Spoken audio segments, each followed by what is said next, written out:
32 жылы ашаршылықтың алдында бір қазақтың ақыны мынандай өлең шығарған екен. Сенде жоқ қулық сұмдық тәсіл айла, жаралғаннан іздемедің байлық пайда, қонақ жайлық мырзалық сорың болып, сүйегің қалар мекен құммен сайда деп.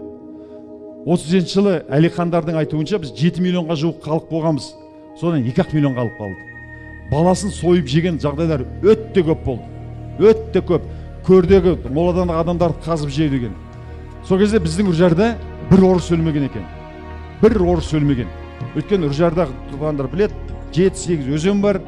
Түгін тартсаң май шығады, картоп егесің бе, капуста егесің бе, жүгері егесің бе, не ексең бәрі шығады.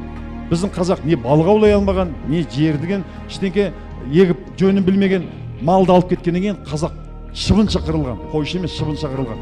Баласын, туған баласын сойып жегенге дейін барған. Қазір қазақ тура сол қаперсіз қазақпен көз алдым елестетеді. Мынандай нәрсе болып жатыр, ешкімнің қаперіне кіріп жатқан жоқ. Осы елде тұратын көзге көрінбейтін кәсіпкерлер көбінесе машина жөндеткен, компьютер жөндеткен программа, қазір CRM система, заманауи технология керек, біз Мәскеуден алдырамыз. Бір башқұрттың жігіті, бір татардың жігіттері келіп істеп жатыр.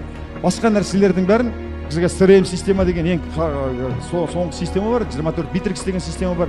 Біз американецтердің технологиясымен қазір жұмыс істеп жатырмыз.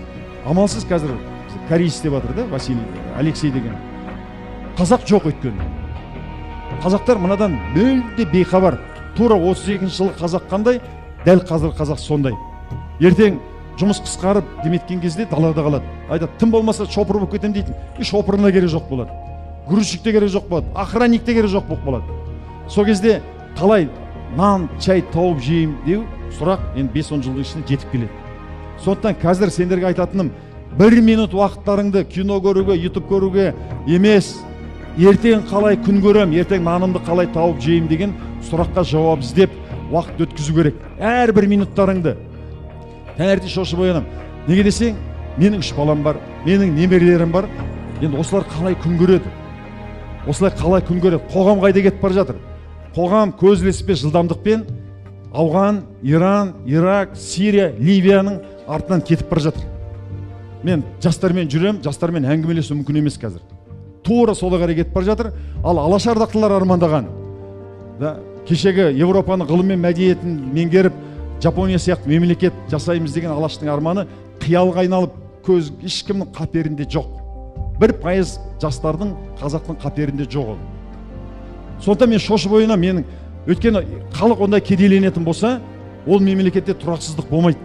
Соңғы мен ойлаймын, бала шағамды, немерелерімді қандай мемлекетте, қандай қоғамда тастап кетеді екем деген. Менің өз басымда Құдайға шүкір, кәсіптерім бар, денім сау, балаларым ер жетті, бәрі бар. Бірақ айтады, неменеге зарлап жүрсің? Немен асан қайғы болып жүрсің деген кезде, мен адаммын ғой.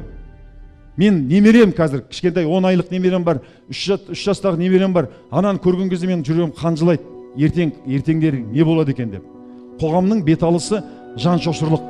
Басқа жұрт аспан көкке асып жатыр, кілтін өнер білім ашып жатыр.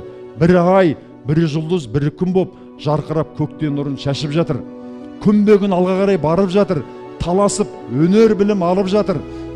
От жегіп, суда жүзіп, көкке ұшып, Тәңірдің рахатына қанып жатыр. Біздің қазақ түк ойламай текке жатыр. Бір іске жана салмай шетте жатыр. Азырақ көз жүгіртіп қарар болсаң, қазекем жан шошырлық кепте жатыр. Шәкірттер медреседе шіріп жатыр. Қайдағы ескі құсқы көріп жатыр. Адасып дін іздеген байқұс шәкірт жемтікші құзғын болып кіріп жатыр. Мағжанның Жатыр деген өлеңі 100 жыл бұрын жазған.